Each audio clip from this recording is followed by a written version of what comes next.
बोलो इसे क्या पढ़ोगे?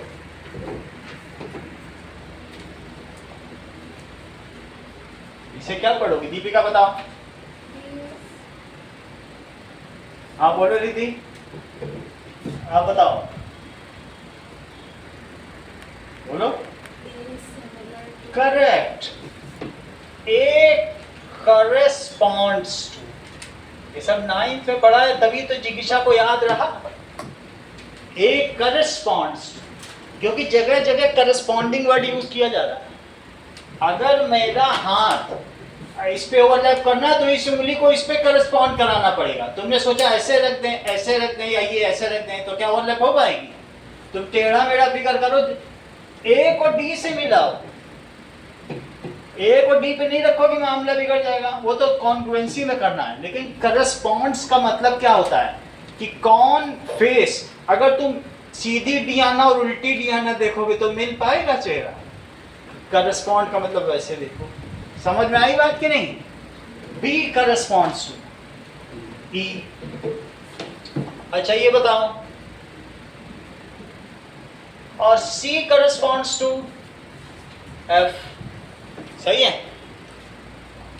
तो ए बी करस्पॉन्ड्स टू,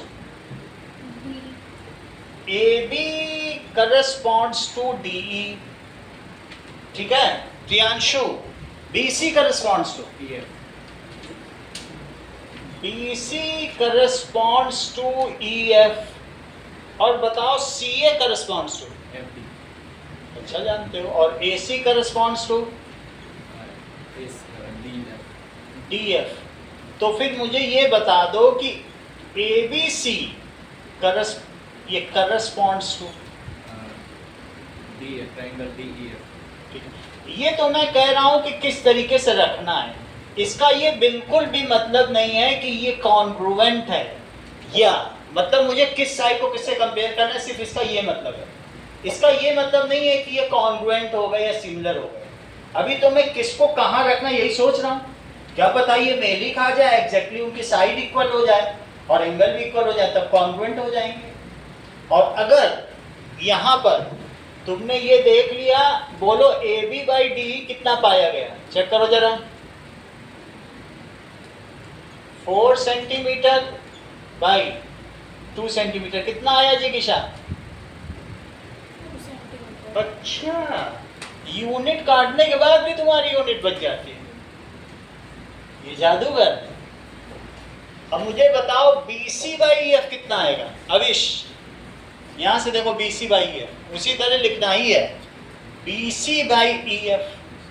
देखो AB लिखा था, AB बाई DE लिखा कि नहीं? BC बाई EF निकालो, BC by EF। Deepika value place करो, 6.2 सेंटीमीटर और 3.1 सेंटीमीटर, तो 2 आया। और नीचे फिर तीसरे में क्या लिखोगी बताओ जरा, थर्ड साइड क्या लिखोगी? अब AC लिखो, AC बाई DF ना, AC बाई DF वो कितना आ जाएगा? सेंटीमीटर, और 2.8 सेंटीमीटर, तो भी कितना आ गया? 2 आ गया। मेरा कहने का मतलब है कि AB by DE is equals to BC by EF और is equals to AC by DF। It is equals to कोई कांस्टेंट वैल्यू आ, अब वो कुछ भी हो सकता है, यहाँ हमारे 2 आया। तो क्या अगर ऐसा आ जाए तो तुम कंक्लूड कर लोगी कि ये सिमिलर है कि नहीं? बोलो तुरंत। अभी नो बोला कि नहीं बोला? क्योंकि इन्होंने यहां पढ़ लिया, एक्चुअली ये जो लिखा है उससे डेविएट करती ही नहीं है। प्रॉब्लम तो इन्होंने बोला नो सर अभी 3 एंगल बाकी, जब तक मैं वो कंफर्म नहीं कर लूंगी, मैं सिमिलरिटी दोनों त्रिभुज समान है ये कैसे निष्कर्ष निकाल लूं? पहले मैं इनके कोणों की भी जांच करूंगी। तो that is angle A should be equal to, check करो जरा, एंगल ए क्या एंगल डी के इक्वल है? एंगल बी किसके इक्वल है, चेक करो उधर करस्पॉन्ड से, बी वाला किसके इक्वल होना चाहिए, क्या ई के, कितना है दोनों 50 डिग्री। और मुझे बताओ एंगल सी डी आना किसके इक्वल होना चाहिए, एफ। तो अल्टीमेटली हमारे 3 एंगल्स और 3 sides are proportional and 3 angles are equal, so the 6 criteria should meet to conclude the triangles are similar. ठीक है, तो दैट इज 3 करस्पॉन्डिंग एंगल्स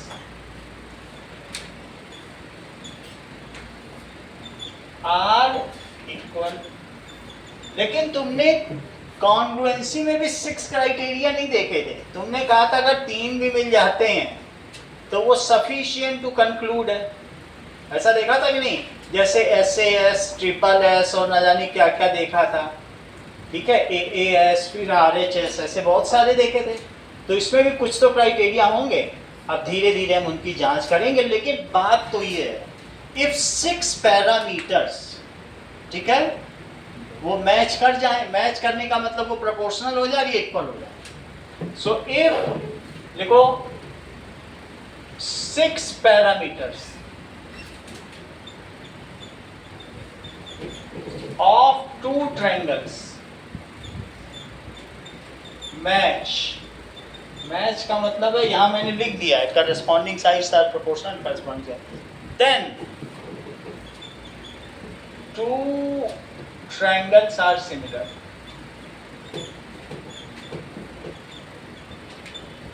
यहां तक की बात हो गई। देखो हमने ट्रायंगल्स के पहले पेज में ऐसा कुछ नहीं है, ठीक है। अगले पेज में आओ, सिमिलर फिगर देखो जरा, पेज नंबर 74 में। हर सर्कल सिमिलर है, हर स्क्वायर सिमिलर है, हर इक्विलेटरल ट्रायंगल सिमिलर है और हर ट्रेपीजियम भी सिमिलर है। अगर मतलब उसी का वो छोटा रूप है, उसकी साइज प्रोपोर्शनल होनी चाहिए। ट्रेपीजियम भी देख लो, बस वो उसी का एक छोटा सा मिनिएचर है, तो वो सिमिलर हो गया। और ताजमहल अपनी रेप्लिका के सिमिलर है। रेप्लिका छोटी बड़ी भी हो सकती है, देख लो, ताजमहल वाला नहीं डायग्राम दिखा रहे, वो निकालो। अब जरा देखो अगले पेज पे आओ। अगले पेज पे अगर एक कोई फिगर है ABCD, तो जिगिशा तुम क्या ये कह सकती हो कि A corresponds to A' in its shadow. Lamp वाला फिगर देखो, लैंप वाला देखो, क्या A करस्पॉन्ड कर रहा है A' को, और B किसको करस्पॉन्ड कर रहा है, और ABCD किसके सिमिलर है, ठीक है। इतनी बात तो समझ में आ गई आपको कि जो भी फिगर होता है लैंप से बना हुआ वो सिमिलर होता है। हम आगे देखेंगे। अब जरा आप मुझे ये बताइए, मंगल क्लोजली देखते हुए पेज 77 के 6.5 डायग्राम में, क्या ये दोनों जो भी क्वाड्रिलेटरल्स हैं वो सिमिलर हैं? जरा एक एक चीज की जांच करो और ध्यान से देख के बताओ, इतना आसान नहीं है। बोलो, क्या उनकी करस्पॉन्डिंग साइज प्रोपोर्शनल हैं चारों, और क्या उनके करस्पॉन्डिंग एंगल्स इक्वल हैं? चेक करो, बताओ। तो कौन सा फिगर किसके सिमिलर, ये बताओ। ABCD is similar to PQRS। सही है। चल, इनका कहने का मतलब है कि ये जरूरी नहीं है कि ये कॉन्सेप्ट ट्रायंगल के लिए हो, it can be extended for any polygon. हम 4 साइडेड 5 साइडेड किसी के लिए भी कर सकते हैं, इवन सर्कल के लिए भी किया गया। तो चलिए, क्यों ऐसा किया मंगल ने, जरा चेक करो कि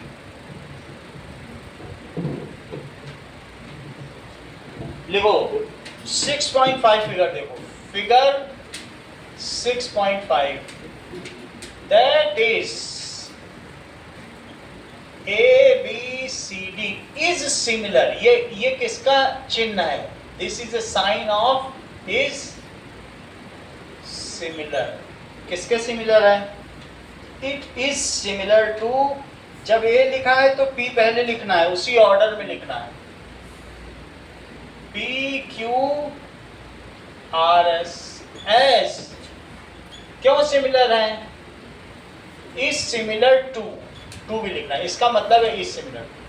और इसका क्या मतलब है? Is congruent to. इसका क्या मतलब होता है? ये तो हमें कभी 9th में पूरा पढ़ ही लिया है, लेकिन ये सिमिलर का as A B by P Q, B C, A B के बाद बी सी लिया, B C by Q R, is C D by R S. चौथा क्या लिखे? मोजित इज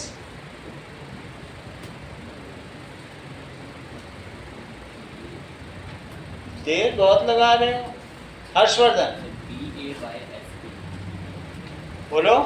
DA/FP, डीए भी लिख सकते हो, एडी भी लिख सकते हो, एडी बाई PS, पीएस। और इसका रेशो क्या आ रहा है? बोलो। 2:1. 2:1 आ रहा है। आप भी बोलो अविश। ये 1:2 बताना है। अब इनका ज्यादा टैलेंटेड आंसर, हम क्या करें भाई? सही की जीत होती है, जो सही बोल देगा उसी की जीत होगी। इन्होंने कैलकुलेट करके बोल दिया BC। अब डायग्राम जिसने देखा होगा वो सही सही बता देगा, और तुमने अंदाजे से बोल दिया। प्रिसीजन बहुत जरूरी है मैथ्स में। 2.1 अपॉन 4.2, सबका आंसर कितना आ गया? तो साइज प्रोपोर्शनल हुई। और क्या इनके करस्पॉन्डिंग एंगल्स भी इक्वल है? एंगल ए किसके इक्वल है?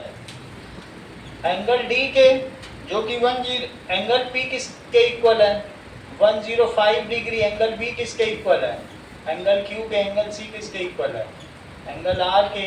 और एंगल डी, एंगल एस के। और सभी की अलग अलग वैल्यू है।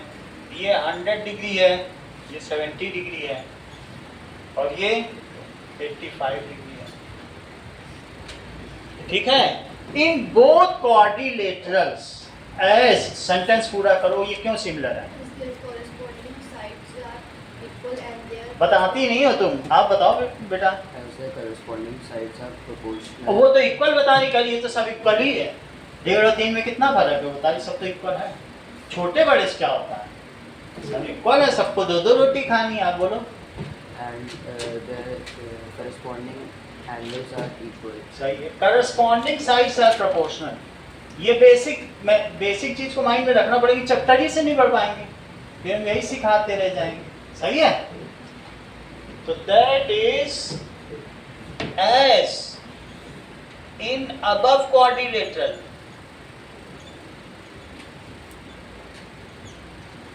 their corresponding sides, quadrilaterals, their corresponding sides are proportional.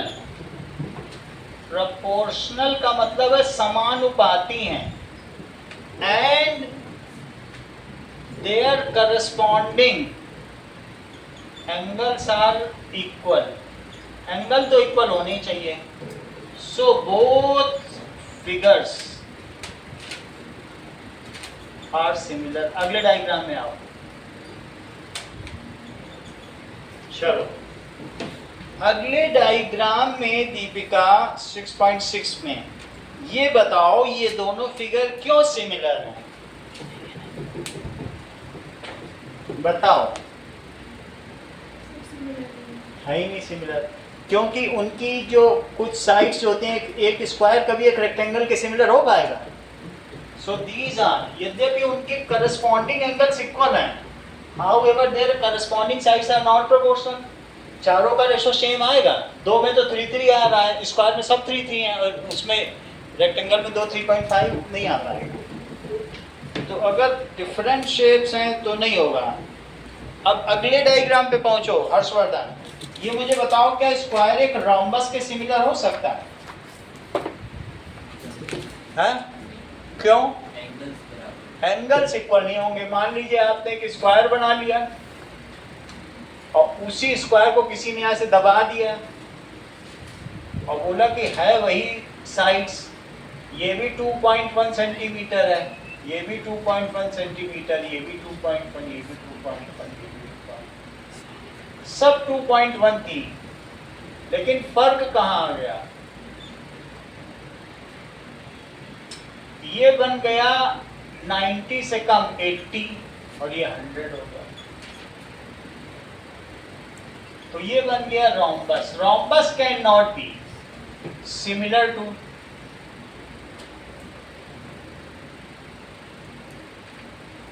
Rhombus तो एक स्क्वायर के सिमिलर नहीं हो सकता।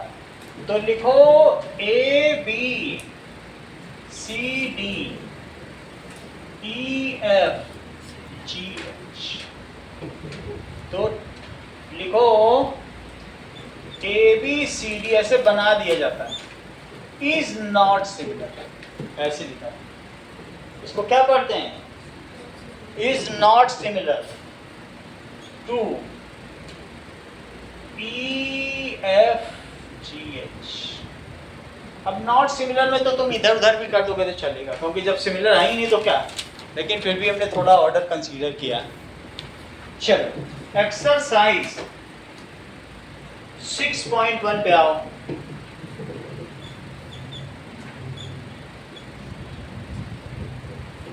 Riddhi, all circles are, all squares are, all dash triangles are similar. Two polygons of same number of sides are similar if their corresponding angles are, and their corresponding sides are. ये सही बात। जैसे दो pentagon है, वो कब similar होंगे? छोटा पेंटागन और बड़ा पेंटागन, तो वो भी सिमिलर हो सकते हैं, लेकिन एक बड़ा पेंटागन भी हो सकता है उसकी साइड 3 गुनी हो, एंगल सबका 108 हो। पेंटागन में रेगुलर पेंटागन की बात कर रहा हूँ, बाकी तो सब एक ही जैसे हो, ठीक है कि नहीं? और वो 3 गुनी साइड हो। तो मैं 4th का आंसर दिखा देता हूँ, 3 के आंसर तो आप खुद ही लिखोगे। 4th का आंसर लिखो, क्या होगा? If their corresponding angles are equal and their corresponding sides are proportional. चलो क्वेश्चन नंबर 2 पर आइए। Give 2 different pairs, examples of pair of similar figures. तो अब देखो,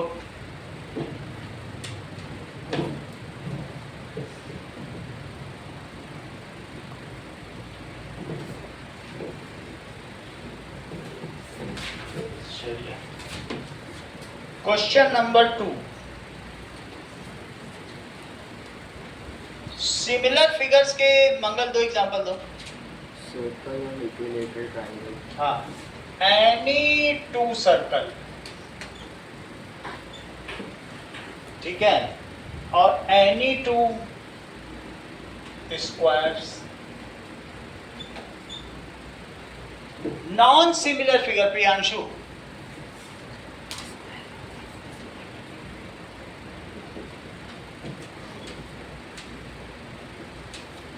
जिगिशा, isosceles, Harshvardhan, Isosceles and right angle triangle. तुमने तो बता दिया कि सर्कल एंड स्क्वायर कभी सिमिलर हो पाएंगे, और स्क्वायर और ट्रायंगल ज़्यादा सोचने की जरूरत ही नहीं है, स्क्वायर और ट्रायंगल हो पाएंगे। वैसे तो जो आप बोल रहे हैं वो भी सही है, ठीक है, लेकिन ये भी सिमिलर नहीं होंगे। रखोगे वो ओवरलैप कर जाएंगे या उसके प्रोपोर्शन होंगे, कुछ नहीं होगा। चलो थर्ड देखो, state Deepika whether the following quadrilaterals are similar or not. दोनों देख के बताओ। नहीं है। It is not because a square cannot be similar to rhombus as they have different angles. A rhombus can not be similar to square as their corresponding angles are. Corresponding sides are proportional Diana, लेकिन क्या उनके corresponding angles equal हैं? Equal ही नहीं है। चलो similarity of triangle पढ़ो, page 79। क्या क्या क्राइटेरिया है? अभी तो हम लोग इधर उधर की बात कर रहे थे, ट्रायंगल पे पहुंचे ही नहीं थे, लेकिन सिमिलैरिटी ऑफ ट्रायंगल के दो क्राइटेरिया बताओ।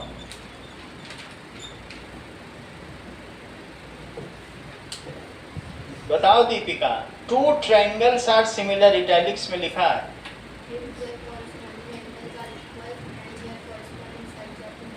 सही है, या इन सेम रेशो, ये बात हम लोग कर भी चुके हैं कि उनकी करस्पॉन्डिंग साइड्स सेम रेशो में होनी चाहिए, एंगल इक्वल होने चाहिए। और आगे बढ़ो, तो हम ऐसे डायग्राम बनाएं तो कैसे बनाएं, जरा देखो। एक्टिविटी 2 पे आओ, ठीक है।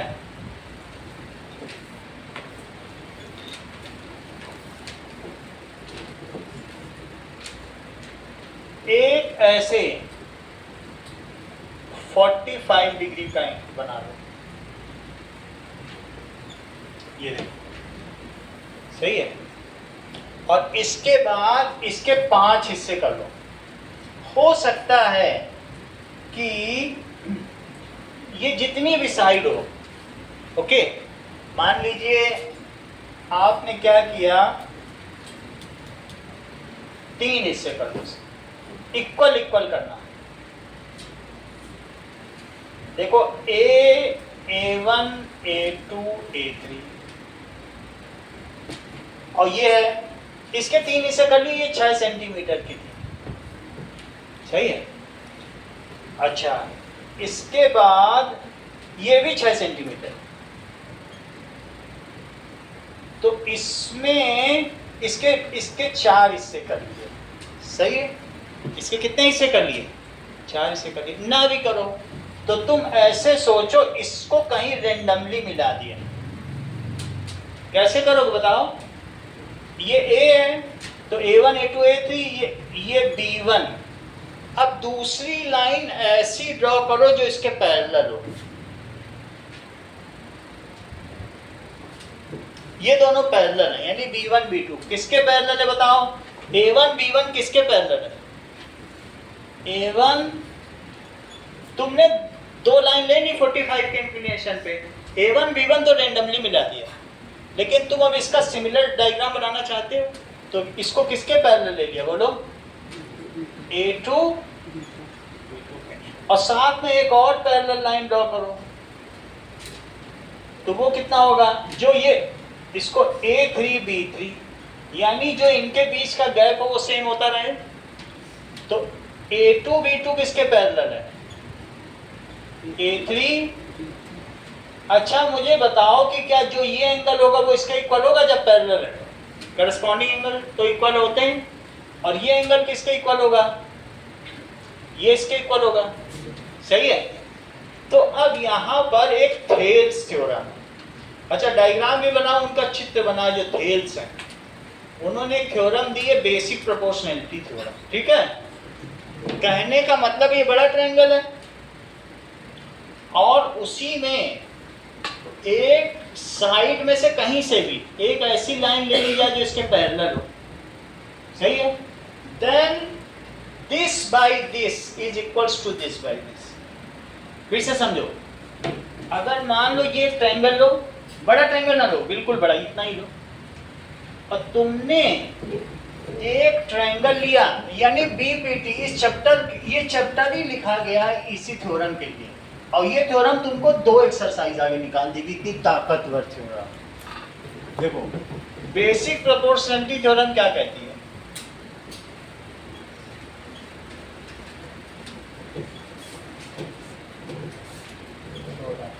ये लगभग हर बोर्ड एग्जाम में पूछी गई है, और इसका नाम होता है बीपीटी।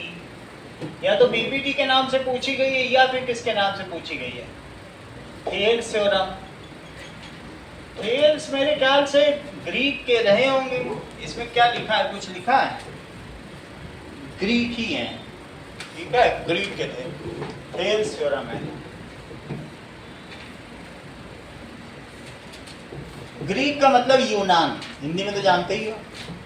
चलो, इनका कहना है, थ्योरम समझिए, कहते हैं कि व्हाट इज थ्योरम, अगले पेज पे आओ, कि इन्होंने जब ऐसे डायग्राम बनाया पैरेलल, तो इन्होंने देखा ये जो छोटा ट्रायंगल है और ये बड़ा ट्रायंगल है, ये दोनों सिमिलर पाए, क्योंकि ये एंगल इसके इक्वल हो गया, ये इसके इक्वल हो गया, और साइड्स भी इनको प्रोपोर्शनल मिली, तो उस पर इन्होंने थ्योरम भी बनाई और प्रूफ भी दिया। ठीक है, क्या थ्योरम है जरा देखो तो।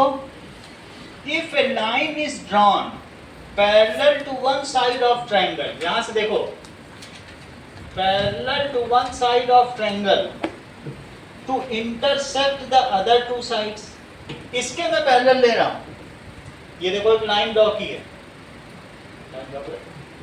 If a line is drawn parallel to one side of triangle, intersecting the other two side, दो अदर साइड को है या इंटरसेक्ट कर रहा, then it divides the other two sides in similar ratio. It divides other two sides. अच्छा, मैं line को इतनी ही ले लेता हूँ, बहुत आगे नहीं लेता। चलो, ए बी सी यानी लाइन सेगमेंट ले लिया। इनका कहने का मतलब है, पहले थ्योरम लिखो, इज ड्रॉन, ठीक है, parallel to, Harshvardhan, parallel to one side of triangle, देखो पैरेलल दिख रही है, parallel to one side of triangle,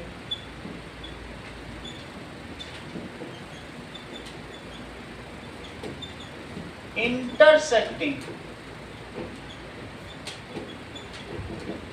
the other two sides, other two sides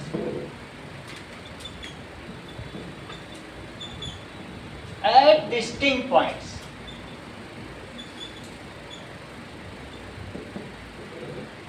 मैं इसमें थोड़ी शरारत भी कर सकता था, मैं चाहता तो एक ऐसी लाइन बना देता, मैं कहता हूँ लो पैरेलल ड्रॉ कर दिए, तो क्या दो डिस्टिंक्ट पॉइंट पे ही कर रही है?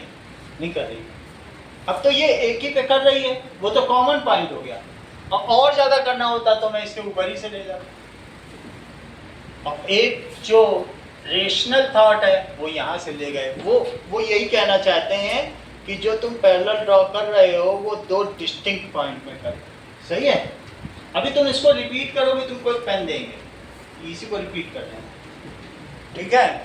Two distinct points, the other two sides are divided in same ratio, the other two sides are divided in same ratio. मेरा कहने का मतलब क्या है?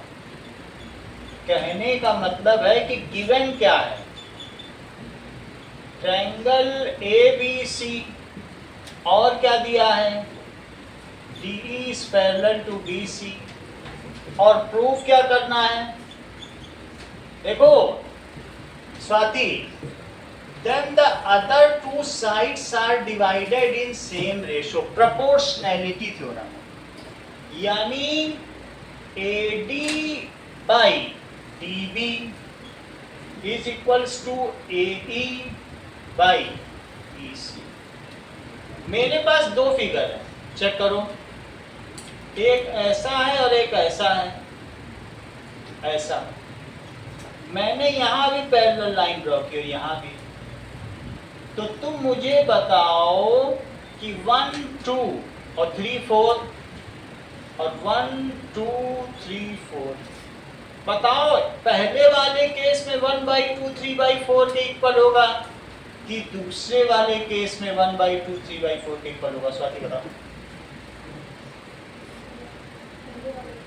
पहले वाले केस में। दीपिका आप भी बताइए। ये इसके पैरेलल दिया, ये भी इसके पैरेलल दिया, दोनों में यही है, बताइए। उन्होंने बताया कोई भी ट्रायंगल हो जो इसका इसके साथ रेशो होगा वही इसका इसके साथ रेशो होगा, यही तो बीपीटी है। अगर पैरेलल पैरेलल जा रही है तो तुम्हारा कैसा भी ट्रायंगल हो वो उन दोनों साइड्स को सेम रेशो में डिवाइड करे। सही है? ट्रायंगल तुम्हारा कैसा भी हो, इतना लंबा ले लो, तब भी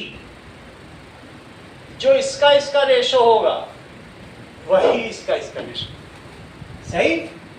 यानी 1/2 इट इज इक्वल टू 3/4। चलो इतनी बात तुम्हें समझ में आ गई? मंगल रिपीट करो जरा।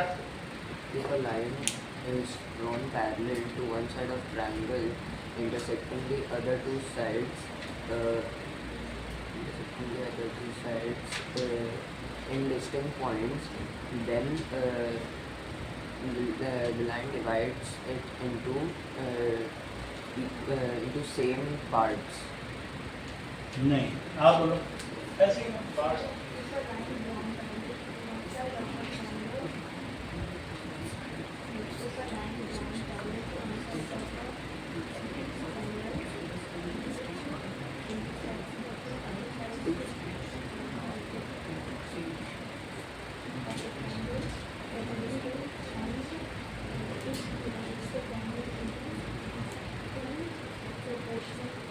नहीं, उसके आगे क्यों लगा? पढ़ो। One side of triangle will intersect other two sides in distinct points, then the other two sides are divided into same.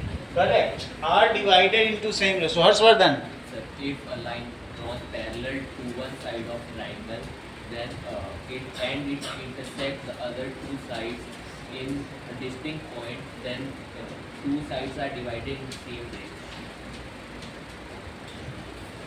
Then two sides are divided in same ratio. अब आगे करें, इतना समझ में आ गया?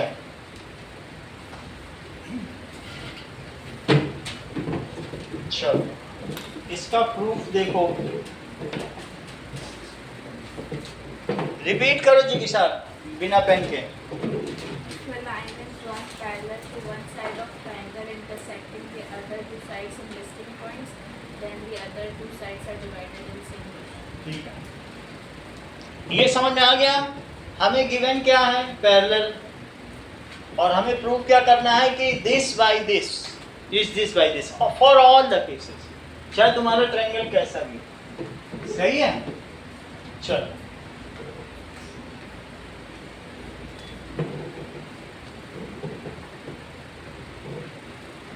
नाउ अब हम क्या करेंगे? रिद्धि, इससे इसमें एक पैरेलल ड्रॉ करेंगे। कोई भी कंस्ट्रक्शन तुम करती हो तो वो कंस्ट्रक्शन डॉटेड होगा। ये पैरेलल ड्रॉ, इससे डी से हमने पैरेलल ड्रॉ किया और उसका नाम उन्होंने क्या दिया है?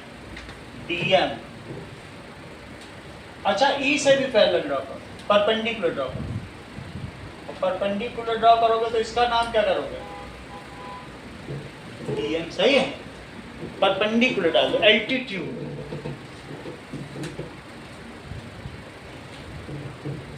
इसको इससे मिला, इसको इससे मिला।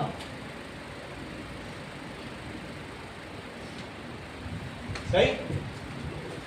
अच्छा, अब बताओ प्रूफ देखो।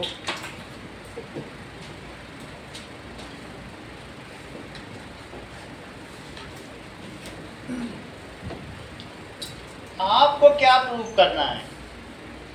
तो पहले आप ये लीजिए ए डी ई, इस ट्रायंगल को लो, ए डी ले लो, ए डी बाई क्या प्रूव करना है बताओ? A D by D B लेना है, तो तुम डियाना ए डी ई ले लो और एक डी बी ई भी ले लो। सही? कौन कौन से ट्रायंगल लोगी बताओ? ADE और E। दो ट्रायंगल ले लो। एक तो तुम लोगी ए डी, ये पूरा ले लो ए डी ई, और दूसरा कौन सा लोगी? D B. सही है? इधर के दो ले लो और फिर उधर के भी दो ले लेंगे, ए ई डी और ए सी डी, उधर वाले बात में ले लो। चलो ये मुझे बताओ कि एरिया ए डी ई और अविश एरिया ए डी ई क्या हुआ? अगर मैंने इससे इस पे परपेंडिकुलर डाल दिया तो तुमको क्या ये बात मालूम है कि किसी ट्रायंगल का एरिया क्या होता है? Half into H into B. H into half, base क्या लोगे? एडी, इसी को बेस एडी, और ये बोलो एल्टीट्यूड क्या लोगे? Height EM. अच्छा, अब मुझे बताओ एरिया, ये जो ऑरेंज कलर का, क्या तुमको ऐसा लगता है कि भले ही मैं बी डी ई ले रहा हूं लेकिन इसका एल्टीट्यूड तो बाहर भी हो सकता है? किसी ट्रायंगल का एल्टीट्यूड बाहर हो जाएगा तो भी क्या वो एरिया में मान्य होगा? अगर कोई तुमसे इस ट्रायंगल का एरिया निकालने को कहे और एल्टीट्यूड बाहर गिर रहा हो, तब तुम क्या करोगे? एच ये है और ये बी इतना है, तो आउटसाइड एल्टीट्यूड होगा तो भी चलेगा क्या? चलेगा। एल्टीट्यूड तो एल्टीट्यूड है ना। किसी ट्रायंगल में ही जरूरी नहीं है कि उसका एल्टीट्यूड उसके अंदर ही पड़े, अरे वो बाहर भी गिर सकता है। हमको तो हाइट लेनी है ना, ये बी हो गया, ये एच हो गया, तो इस ट्रायंगल का एल्टीट्यूड बाहर गिर रहा है, चेक करो। इस ट्रायंगल का एल्टीट्यूड भी EN ही है रिद्धि, चेक करो, है वही ना। देखो ट्रायंगल का बेस ये है लेकिन एल्टीट्यूड बाहर जा रहा है, बोलो सही है? बताओ। तो इसलिए तुम डियाना एरिया DBE को क्या लोगी? Half into DB half into DB, into EN। EN सही है। दैट इज DB और इंटू EN। बोलो हर्षवर्धन, समझ में आई बात? मतलब एल्टीट्यूड बस बाहर है, उससे तो मैं ज्यादा मतलब नहीं, बेस ले लिया बाहर का एल्टीट्यूड। सही? अच्छा, ये मुझे बताओ, इनको डिवाइड करो, डिवाइड 1/2।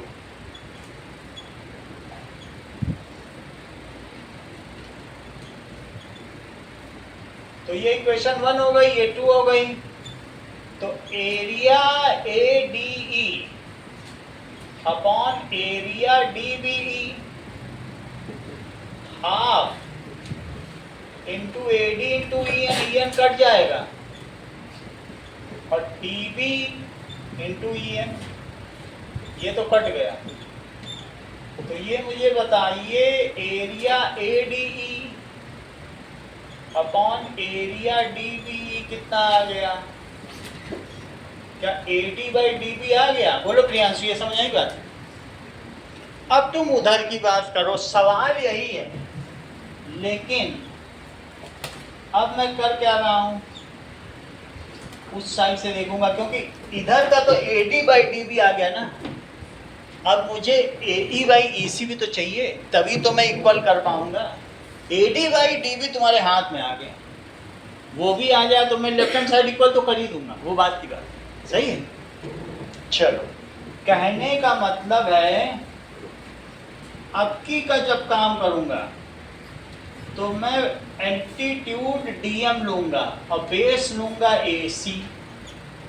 तो बेस अगर एसी लेना है तो ये फिगर ले लो, पूरा ले लो, सही है। अच्छा नीचे में बताओ, नीचे में ये दोनों मैंने मैच कर दिया है, लेकिन तुमको ये लेना है, ये देखो ECD। ECD का क्या मतलब है, क्या चीज लेनी है, ये वाली चीज, सही है। उधर जैसे इधर के दोनों लिए थे उधर के दोनों लो।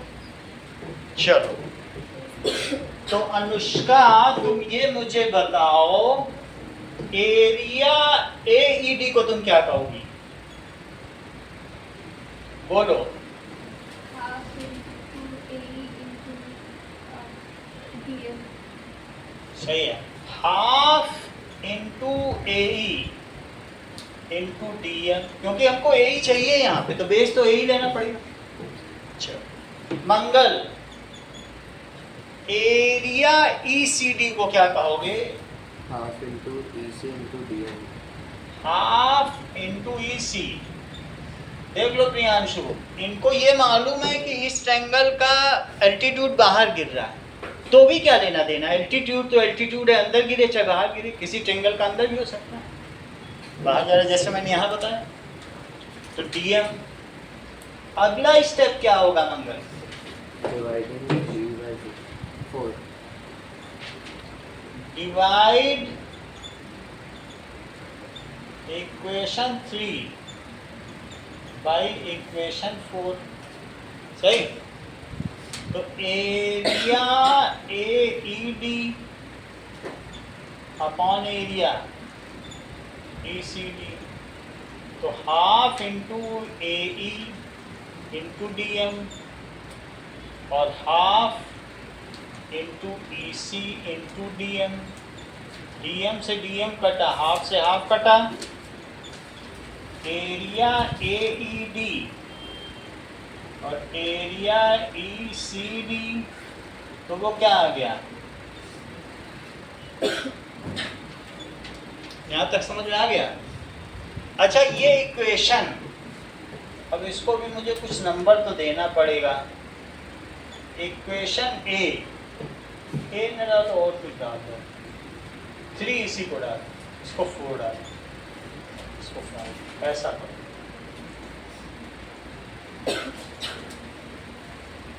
अब इसे डाल दो 6, इनके काम पड़ेंगे 3 और 6, सही है। चलो अब मुझे तुम ये बताओ, कुछ बातें डियाना से पूछी जाएंगी, यहां तक तो तुम्हें समझ में आ गए, कहाँ बताओ, कहाँ से फिर से बताएं। जब हमने इसका लिया तो ये बेस ले लिया, ये ले लिया, जब इसका ले रहे हैं तो ये लिया, लेकिन एल्टीट्यूड बाहर कर लिया। इधर में ये लिया, ये ले लिया, और ये लिया तो एल्टीट्यूड बाहर, तो बाहर कर लिया, सही है। सेम सेम ही एल्टीट्यूड तो आएगा दोनों, तभी तो कटेगा। चलो अब बताओ कि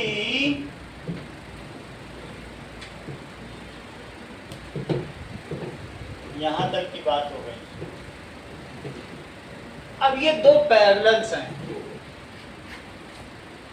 ये दो पैरेलल हैं। अच्छा मुझे बताओ कि एक ट्रायंगल मैंने ऐसा बनाया, समझना, और मोजीदे तुमसे प्रश्न है, और एक ट्रायंगल ऐसा बनाया,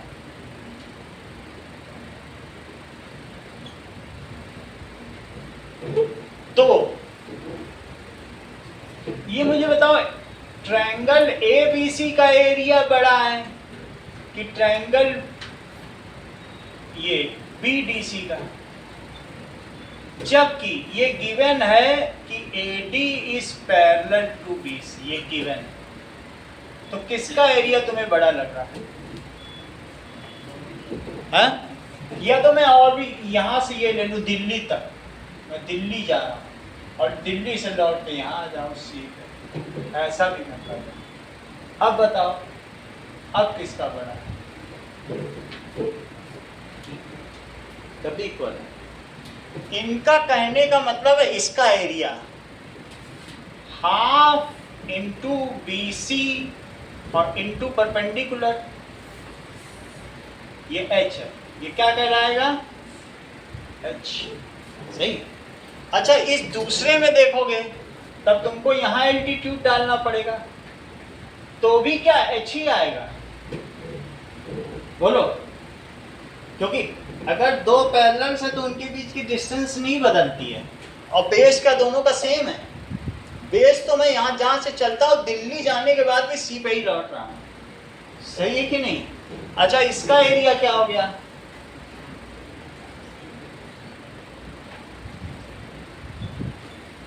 तो हाफ इंटू BC। अब भले ही परपेंडिकुलर स्वाति बाहर गिर जाए तो क्या फर्क पड़ता है, कुछ फर्क पड़ता है क्या, तो क्या दोनों सेम आ गए। तो ट्रायंगल्स बिटवीन सेम पैरेलल्स, ठीक है, between same parallels and on same base. जरा देखो दोनों में मैंने डी सेम बेस लिया, और ये देखो, और साथ में बिटवीन सेम पैरेलल्स। मैं इसको ठीक कर दूंगा, इसको ऐसे करो, सही है। ये देखो क्यों, क्योंकि जब तुम ये सेम बेस है, ये कौन सा बेस है D, तो तुम जब इसका एरिया निकालने चले तो तुमने हाइट क्या ली बताओ, हाइट ये ली होगी कहीं से, या और आगे बढ़ा दी कहीं से भी ली होगी, या तुम ऐसे हाइट ले लोगे, वो भी तो एक हाइट होगी। अगर इस एरिया को निकाल रहे हो तो इसको बेस ले लो, हाइट H हो गई कि नहीं। और अगर तुम इस वाले को निकाल रहे हो तो तुम यहाँ पे एक एल्टीट्यूड ले लोगे, क्या वो भी रिद्धि अच्छी होगी। मेरा कहने का मतलब है इसका निकालोगे तो इसका एरिया कितना आएगा बताओ, ये जो ऐसी वाली लाइन है, half into DE into H, आया कि नहीं आया। और ये वाले का निकालो जरा, तो हाफ इंटू D, तभी तो H ही आया क्योंकि पैरेलल सेम है। तो क्या सेम आ गए। ये मुझे बताइए डियाना, क्या जो DBE का एरिया है वो ECD के एरिया के इक्वल है, जो नारंगी रंग का एरिया है क्या वो पर्पल कलर के एरिया के इक्वल है? ऐसा क्यों है? Triangles within the same parallel lines are no and between same parallels and same base. ये लाइन बहुत महत्वपूर्ण है, 5 नंबर 4 नंबर का आएगा सवाल, 1 नंबर की 3 लाइन रिपीट करो। जो ट्रायंगल्स हो दो between same parallel and same base. Are equal in area, सही है, इसे लिख लें। That is as we know that triangles between same base and between same parallels and on same base are equal in area, उनका area equal होगा। तो अब जरा देखो, तो एरिया ये देखो DBE, यहां से देखो DBE Swati, it is equals to area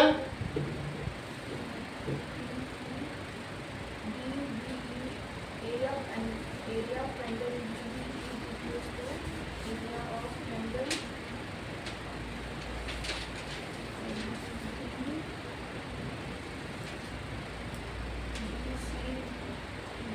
DCE. सही यही है ना, ECD लिख देते हैं, जो वही लिखा भाई, अच्छा जानती हो। ECD यहाँ तक समझ आ गया। Placing this value in equation 6, replacing area ECD with area DBE। बस बदल दो, जब सेम है तो आप बदल दो। तो पुट इट इन इक्वेशन 6 में डालो एरिया AED अपॉन ECD की जगह क्या लिख दोगे? DBE। तो राइट में क्या आया? AE अपॉन EC, जो कि 7 नंबर बनी। अब थर्ड को तुम 7 से कंपेयर करो, ये थर्ड इक्वेशन है, और ये कौन सी है? If two things are equal to same thing, check करो जरा, क्या इसके लेफ्ट में और इसके लेफ्ट में सेम चीज है? हमने बदल दी, यही चीज तो बदलनी थी तो बदल दी। If two things are equal to same thing, then these are equal to each other। इतना लिखना नहीं है, ये यूक्लिड की ज्योमेट्री है, लेकिन हमें इससे मतलब नहीं, बस ऐसे लिख दीजिए कंपेयरिंग 3 and 7 इक्वेशन। देखो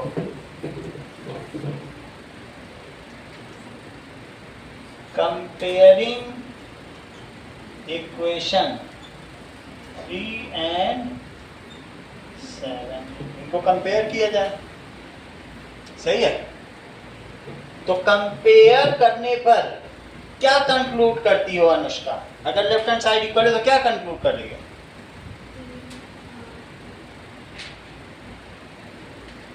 AD अपॉन BD लिख दो, DB लिख दो, कुछ भी लिख दो, क्या लिखा है वहाँ, ऐसा कोई इशू नहीं है। AD अपॉन DB लिख दो, ठीक है? DB या DB लिखो, बुक में क्या लिखा है? DB लिखा होगा।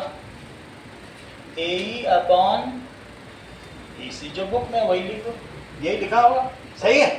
हेंस प्रूव, बोलो बात समझ आ गई? Hence prove. अब देखो, चलो यहां तक की तो तुमको बात समझ में आ गई।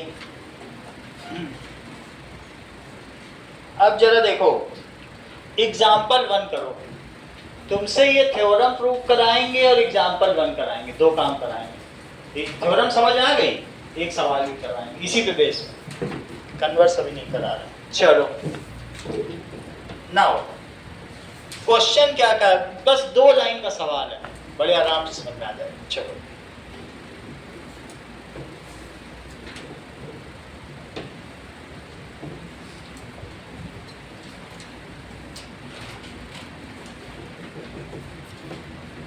देखिए example number 1, if a line intersect side AB and AC, AB and AC, सवाल वही है जो थ्योरम था, वही सवाल हो गया। AB एंड AC को कहाँ कट करती है बोलो?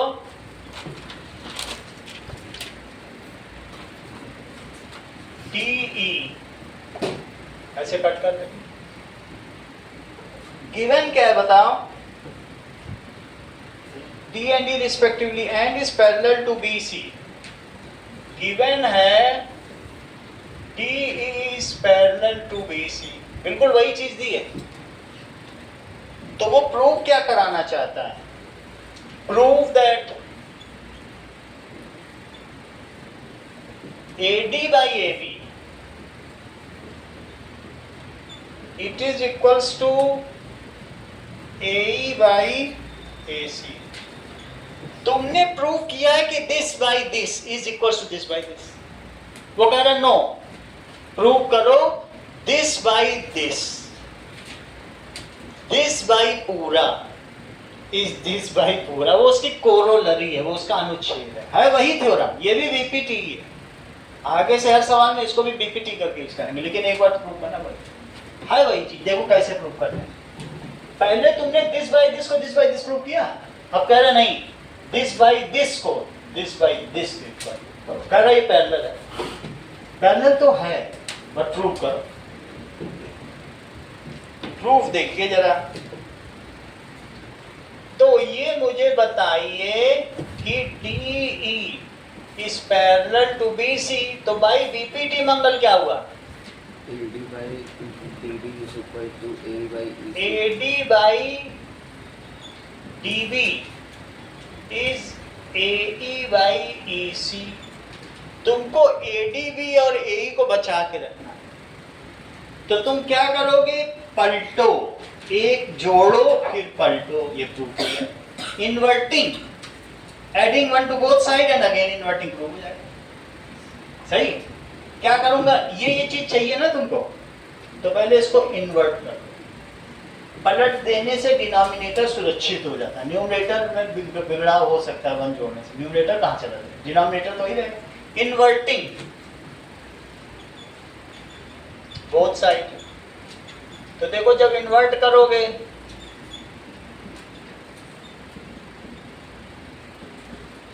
उसके बाद अभी क्या करिए, जस्ट पलट दिया है, ऊपर की चीज नीचे हो गई। Adding one to both side, add one to both side.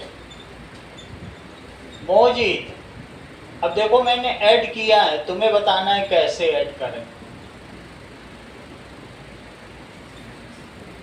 LCM low मोजीद,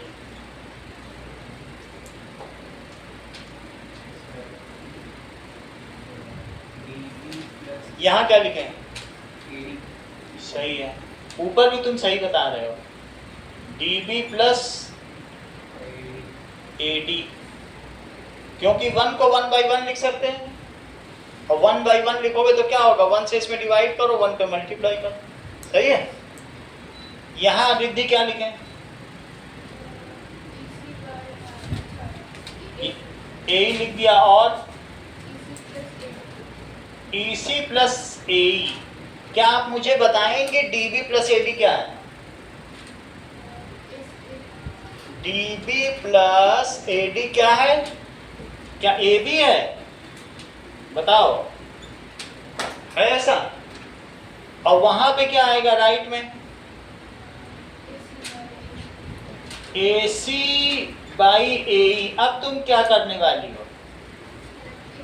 correct, इसको फिर से पलटो, पलटो, एक जोड़ो फिर पलटो। ये खूब बार आया, 4-5 बार सवाल आ चुका। ठीक, इन्वर्टिंग अगेन, तो क्या होगा? AD by AB, it is AE by AC। ठीक है, ये कुछ नहीं है, हेंस प्रूव्ड इट इज, लिख लो। कोरोलरी, उसका बस एक अनुच्छेद एक्सटेंशन है of BPT and used as BPT। आगे के सवालों में यूज्ड एज BPT, क्योंकि तुम आगे क्या हर सवाल में इतना इतना करोगे हर बार, ये खूब यूज होना है हर सवाल में, तो बस BPT करके यूज कर देना। सही है? तो पहला सवाल तो तुम्हारा ये हो गया, और सेकंड क्वेश्चन क्या है? State BPT and prove BPT। चलो,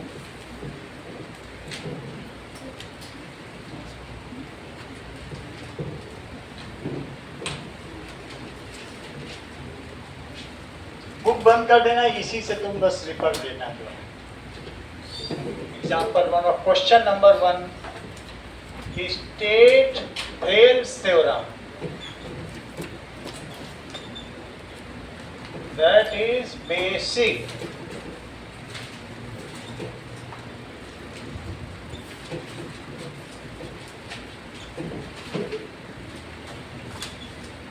and prove it। सारी चीज लिखना, गिवन क्या है, टू प्रूफ क्या है, फिर प्रूफ क्या है।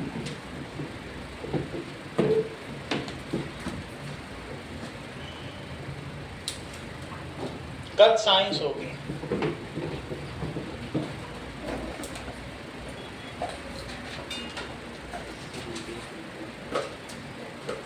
ओके अभिनव।